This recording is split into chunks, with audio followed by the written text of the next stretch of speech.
Hi everyone, thanks for tuning in. Welcome back to the Interesting People series with myself, Tina Calder from Excalibur Press, and today we're chatting to Vicki Psarias, the honest mum, who's heading to Belfast on Thursday, the 4th of April, with mothership events. And Vicki's going to be doing two fantastic events here. One is in the morning at 11 a.m. and that's blogging, vlogging, and building an online business at the Black Box, and the one in the evening is how to be a mum boss from 7 to 10:30. Really excited. Those are brilliant events. But let's just find out a little bit more about Vicki. And so, Vicki, if you want to tell us a wee bit more about yourself and sort of how did you get into being the honest mum? So I was a TV director and a filmmaker before I had children, and very few female directors in that industry. I think the stats were about 7% when I was a director. They're now 4. So it's a very full-on job that makes it very difficult to be there part-time. I mean, there's obviously ways to do that, but at the moment the industry isn't set up for that, and it's a massive shame. So I sort of had this baby. Imagine that I would just go back on set and everything would fit into place, and then had a traumatic birth, realized, first time motherhood's very full on, and wasn't ready to get back to things until about a year, until Oliver turned a year old.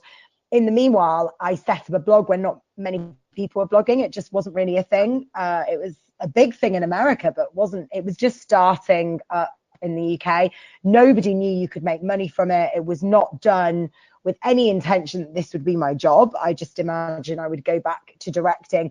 And then something amazing happened. And after a few months, suddenly brands were going, we want to advertise. And I was like, how does that even work? I was completely clueless.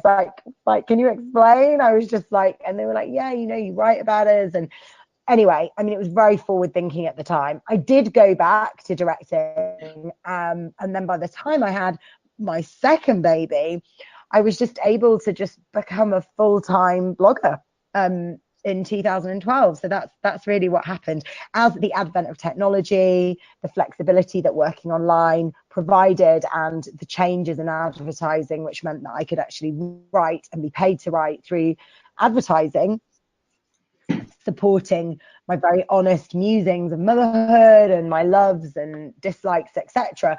I created this business that sort of just grew, and now there's a team, and yeah, let's see what else is to come. And how easy or hard was it for you to put yourself out there to say, right, well, I'm gonna tell people about my life, but not just am I going to tell people about my life, I'm going to be really honest about it, because that, although it's a bit of a trend now, it wasn't back then. Certainly wasn't the kind of thing that was done.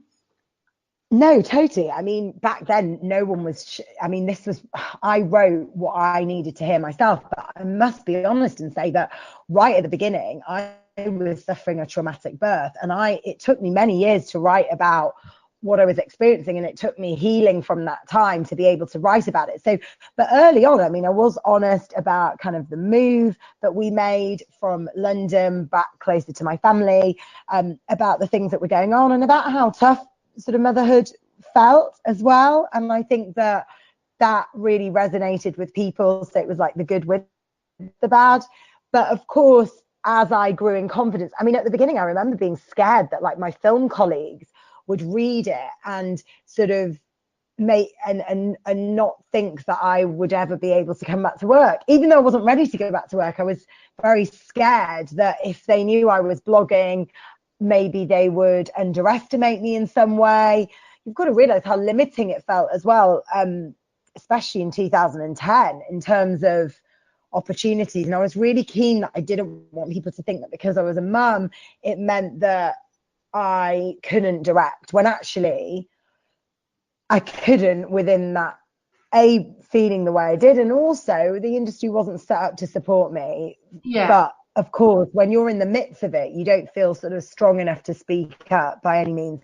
And I mean, what was really lovely is that organically the blog grew, organically people started using, I mean, mums particularly, it was, you could be breastfeeding your baby and holding a phone in the other hand. Like, phones became a very clever way of communicating. And it sounds so like, oh my gosh, what are we talking about? Because it's just so commonplace now. But it was very much the start of people on Twitter, people, I remember kind of like, you know, nursing my baby in the middle of the night and thinking I'm not alone because I've got other mums that are also breastfeeding the baby in the night that I can talk to on Twitter. And suddenly what felt like quite an insular world where I wasn't kind of connected as much to kind of mums, because a lot of my mums, well, I didn't really have a lot of mum friends, I'll be honest. I was quite young. In fact, a lot of my closest friends, some of them are only just having their first babies now. So I felt like quite alienated in a lot of ways. So actually, social media was an emotional lifeline, and it was a way to make kind of mum friends that got what I was going through. Absolutely. And how, if we just take you back to that time, you were you weren't in the career that you had, I suppose, spent many years in. You were being a mum at the time. Did you long for getting back to work, or were you happy with where you were, or is that one of the reasons that the blog sort of started to come to the fore? Yeah, I think that when I sort of had this traumatic birth and I'd really lost my confidence and I felt incredibly broken. And I think that you know, the blogging was a lifeline in itself, that I carved out a space to call my own, that I could actually write and share and engage with the people. I remember every single person that liked my first Facebook post. I can see them in, like, now, you know, in my mind's eye. I think that it gave me confidence. People were responding and saying, I get this and I'm going through this, and you know, you write really well. Just, and I was thinking I have no confidence just because I was a director before.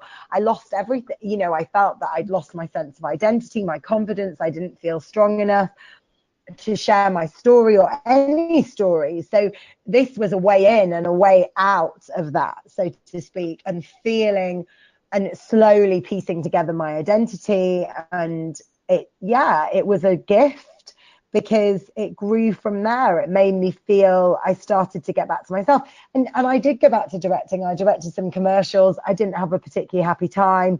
I was away from my son for a few weeks. It was heartbreaking. And I just thought, when it got to the point where I could actually make blogging my career, I was so happy, because it meant that I could bring up my kids. And even now, you know, I have such a flexible career and I'm not working 24/7 at all. Like, I have a really nice way of life and a lot of balance. So, you know, I pick up my kids from school, I take them to school pretty much every single day. Like, unless I'm filming first thing in the morning for telly, I am taking them to school. We go to swimming. Like, I just feel like really happy. I'm very much kind of, when I'm working, and I can tend to do that within the school time hours. Wow. And then, yeah, we've really got a good way of life. So I kind of want to share that.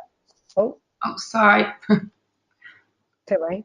No, I want to share it in my book, Mum Boss, and through my work. And I really want to share that actually you don't have to have a short straw when it comes to being your own business owner and being a mum. Like, you, thanks to the internet, the level playing field that provides, and also just, you know, creating something that you're passionate about and reaching people. And you can quite quickly reach people through social, through blogs.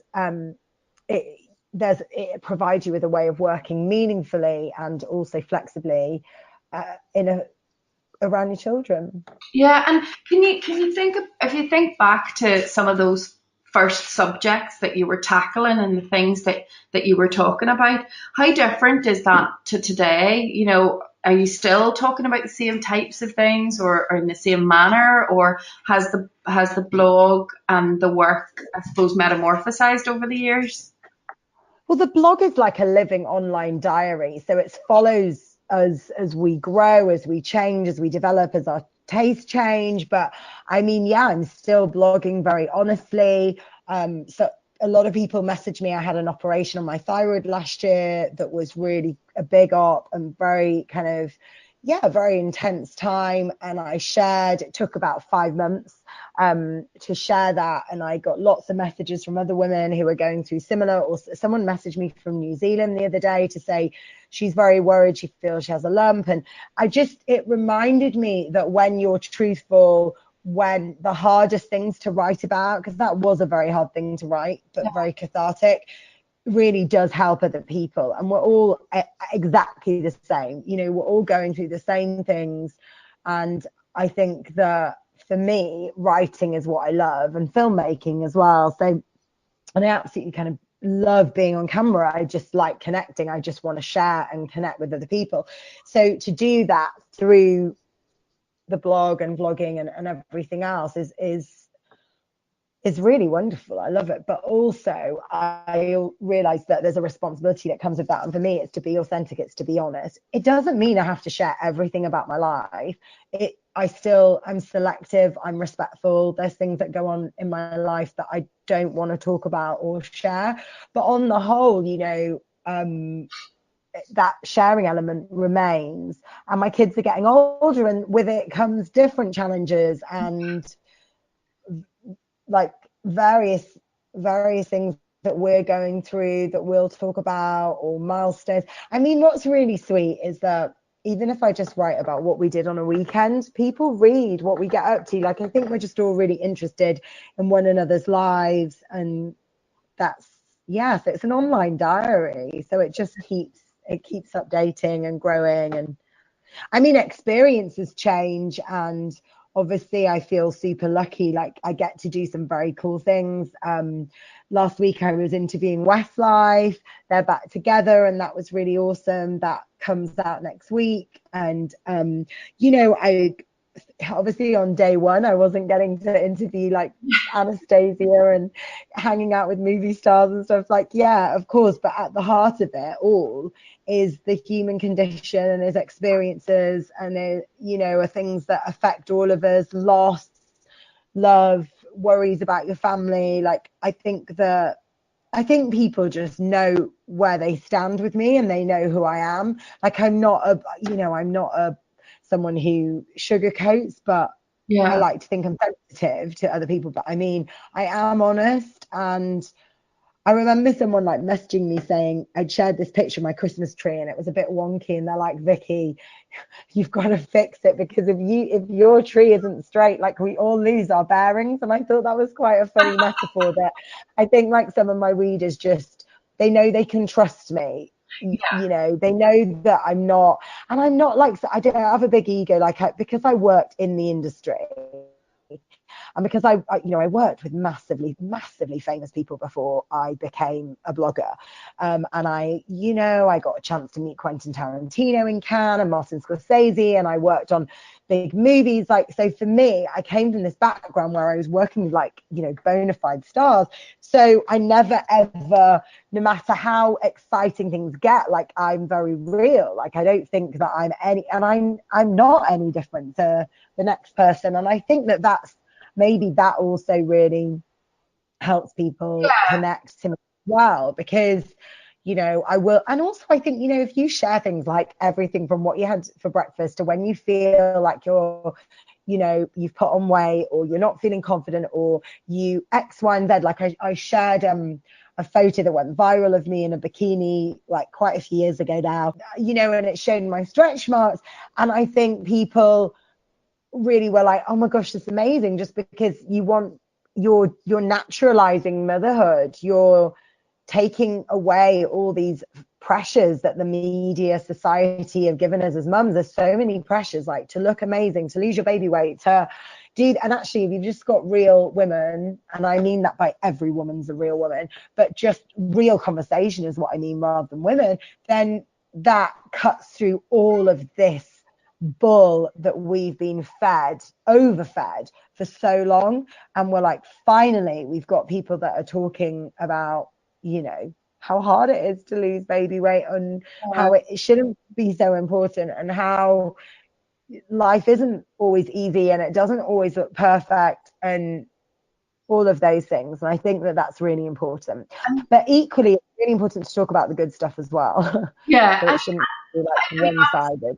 obviously the kids are a little bit older now. I mean, how do they feel about the whole thing? Does it excite them? Or they, is it just so normal that, um, that it's just part of their life now?